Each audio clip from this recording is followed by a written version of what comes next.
back here on RossLong.Info and of course KJagRadio.com, your source for the best in entertainment news and interviews in Central and South Central Kansas.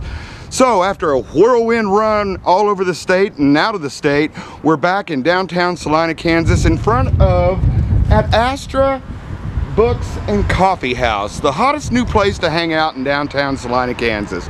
Go check them out. You'll be surprised. So we're talking to a great young performer and a songwriter. You probably never heard his name, but I'm sure you've heard his work, and we're going to go inside and we're going to talk to him right now.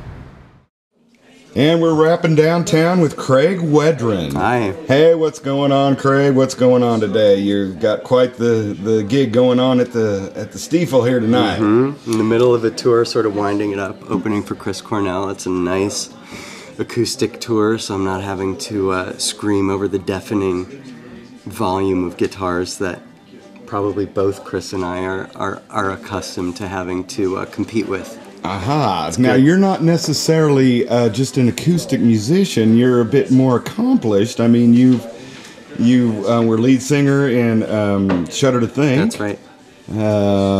Played with some excellent bands there. Kind of cracked the mold there. I gotta put this on. Okay. It's just we're gonna show both ways. Both specters. Cool. There we go. Now, you've contributed vocals actually to 9 Inch Nails. No, not 9 Inch Nails. It was. Oh no, it was that's actually, wrong. That's why I'm asking. A guy named Chris Vrenna, who played in 9 Inch Nails. Aha. And has a side project called Tweaker. And those albums feature lots of different vocalists. Robert Smith from The Cure, and who else? Spacing. But so I did some guest vocals on that record. Oh, you did the vocals. Okay, so you did not. Okay, I thought you had written music for that. No, just singing. I mean, I wrote the vocals, but the music. Chris would write all the music, and then he would invite vocalists in to sort of do their thing. Now, if people have not heard of you or your music, they've certainly probably heard the music, because I understand you've scored for not only television, you've done an MTV theme, I believe. Oh, sure. I've done lots of TV show themes and lots of what's called underscore, which is the instrumental music for movies, big, middle, and little. Like when the director says, you know, give me tension here. Exactly. You have to provide tension. And if one director likes French horns, you're gonna have to put in a French horn part. I love it when our director likes French horns. Are you kidding? Because they just wail. Yeah. I love a French horn. Really? Yeah. French horn, string, bring it on. Now, how about, do you go so far, like as John Williams, to then direct an orchestra?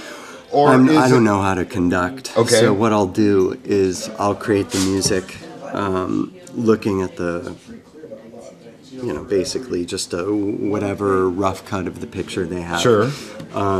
Put it in my computer, compose to it, give it to my assistant who will write it all out, and then hire either an orchestrator or a conductor to run the orchestral session, and I'll just oversee it and make sure everything sounds okay.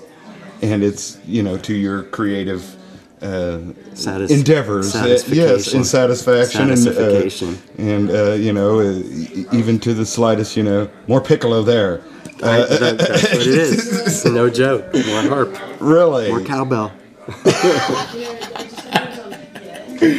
Okay, so what else is what are you going to be doing here in 2012? Well, let's see. What's I just finished composing the music for a movie called Wanderlust, which is coming out in February. Wanderlust. Wanderlust. Now, this is a major motion picture. Yeah, it's a release. Universal picture directed by David Wayne, produced by Judd Apatow, starring Jennifer Aniston and Paul Rudd. So that's coming up. I just finished season 3 of the TV show Hung on HBO, and I'm basically out playing shows supporting my new solo record, which is called Wand. Wand. Wand. W-A-N-D. W-A-N-D, like a magic wand. Like a magic wand. And yeah, those. What is your wand? Your guitar? No, actually, I was. My wife and I were in Mexico a couple years ago for a wedding, and we went to a flea market, crappy flea market. There was this one table that was all handmade jewelry and musical shakers and bongos and sort of just strange voodoo-looking objects, all made out of dead things that the artist would find on the road or on the beach or literally roadkill. Now wait a minute. Do you like dead trees too? Because I loved. I do. You know where a river had flooded a few years ago and it killed all the trees, and they're still standing, but there's nothing. They're just raw. I love it. Yep. I love that. Skeletons. So this guy, he made these beautiful. So anyway. Okay, go ahead. In the middle of his table was this one shaker, and it was like a again sort of like a voodoo object, sure, with shells at the top and ocelot fur at the bottom,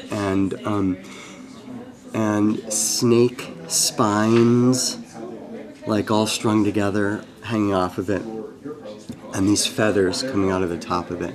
And I just had to have it. It was scary and magical, and he wouldn't sell it to me because he found out I was from, at the time I was living in New York City, and so our transaction was, dude, you have to sell this to me. How much do you want for it? And he said, where are you from? I said, New York City. He said, you know Bush? And I thought he was telling me that this wand was made out of wood from a bush. From a bush, yeah, okay. And I was like, oh, it's because I had been asking him what the wand was made out of. And I was like, oh, it's made out of like a bush or a tree or something. He was Brazilian, right? And so there was a little bit of a language barrier. And he said, no, you know, George Bush, who was president at the time. And I was like, I don't know him personally, but I know of whom you speak. And he said, I can't sell this to you. Why not? It's too powerful. It must never fall into the hands of the Bush administration. So I promised him that it wouldn't, that I would use it only for good, and never let it fall into the hands of George Bush. So he sold it to me ultimately just as the police were escorting him out of the flea market, because they were only allowing Mexican artisans in there, right? And he was Brazilian. He was Brazilian, yeah. Okay. So anyway, so not unlike Lord of the Rings, I suddenly had this magical object that I was sworn to protect. And thus came the title of my album that I was working on at the time, Wand. And I had decided a few months earlier that I wanted to make a movie out of the album I was working on, but I didn't quite have a storyline yet. I just knew that I wanted to, you know, a la Tommy or The Wall, Purple Rain, to create the music, then build the movie around it. Sort of the reverse of my normal job, which is to take the picture and put the music to it. I wanted to take the music and put the movie to it. And so when suddenly I was sworn to protect this wand and keep it out of the hands of the evil administration, I suddenly had my story, and I built this whole movie around it that my friend and director Tim Nakashi and I have been working on in the form of a series of narrative, interactive, online, 360-degree, choose-your-own-adventure videos to accompany the album Wand. So we're sort of building this movie gradually in steps around this album that I released a few months ago. So when you ask what's going on, that's what's going on in 2000. Wow, so the movie has 30 potential endings, or what we No, have? it basically what it is like if you're on, say, Google Earth, sure, or a real estate site, and you can scroll around using your mouse and see 360 degrees. Yes. So that technology is all still photography, right? Sewn together. Sure. That you can then control. This is a new technology that's moving image 360. So it's a camera, it's a video camera with 6 lenses, right? 5 going around this way. Sure. 1 shooting out the top. And so so there's no off screen, so you have action happening all around you. And then the viewer scrolls around to figure out the plot, right? So each video, for ideally every song on my record, but right now we only have 2.5 made, is sort of a piece of a puzzle of this story wand that the viewer then needs to watch each video a handful of times, and in so doing hear the song a number of times, and then eventually, hopefully, they're sucked into the plot, sucked into the music, and piecing together this the mystery of the wand. And will then take the proper path through. That's right. Okay. That's right. This is exciting. This is cutting edge. It's pretty fresh. Interactive. Yeah, it's pretty cool. It's pretty cool. It's really just a matter of raising money for it, because, you know, we're trying to figure out ways to monetize it. Everybody loves it. Everybody thinks it's super cool. I love it already. But nobody can really figure out, you know, especially, you know, we live in Hollywood. Especially living in Hollywood, everybody's like, what's the bottom line? And so we're trying to convince people that there's a bottom line to this, even though in the end game it may just be, you know, art for art's sake. We'll see. That's all right. It's great. That's all right by me. It's all right by me. I just can only afford a couple of them personally. I need somebody else to come in and say, this is really cool. Let me put my company's name on it and we'll bankroll you. You know what I'm saying? So we're looking for... You've already got my mind just spinning. No, I know. It's really... It's exciting. Really, really cool. It's really very cool. exciting. So just a couple more questions and we'll let you go because you've got a sound test to do. I do. Sound check. And hope you enjoy. Is this the first time you've been to Kansas and performing? As you remember. I feel like I must have been here before with Shudder to Think, but it would have been a long time ago. You know, maybe it was Smashing Pumpkins, maybe. It would have been the very early 90s or maybe the late 80s. You still remember that era? You know, obviously not, because I can't remember if I've been to Kansas before. It was definitely a blur. It's still a blur. Somebody yesterday was like, so, you know, where are you coming from? Couldn't even remember where I was the night before. I understand that you are also into social networking with all this cutting edge technology and stuff. How important is that?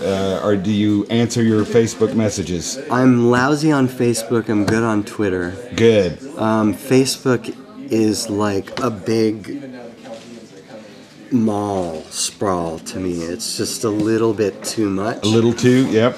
And you know, I try to respond to people, but I forget about it, and so sometimes it's like a week or two between checking in on it. But Twitter I'm kind of addicted to, and I just love the sort of fortune cookie poetry of having to fit everything into 140 characters. The director says, do this in 140 characters. Yeah, exactly. And you've figure out the mold. Yeah. That's exactly right. That's exactly right. Well, it's been quite the pleasure talking nice with you, Craig. Too. I hope you the best here in the future. Thank you. And excited once again. Where can people find out more about you and your projects? Go to CraigWedren.com. CraigWedren.com. WEDREN is how you spell the last name. And once again, the movie's name that's coming out in 2012. Wanderlust. You did. And then another one coming out, which I'm just starting to work on, called Thanks for Sharing, with Gwyneth Paltrow, Mark Ruffalo. That probably won't be out till summer. And this is not a question, but I just don't quite see how you find all the time. But we won't to do it all. I don't know. I'm not you sure. haven't figured that out yet. No. I dream music, so it's a 24-hour operation. All right. Thanks so much, Craig. Thank you. And that's going to wrap us up here at Astra Books and Coffee in downtown Salina, Kansas. Let's go watch more.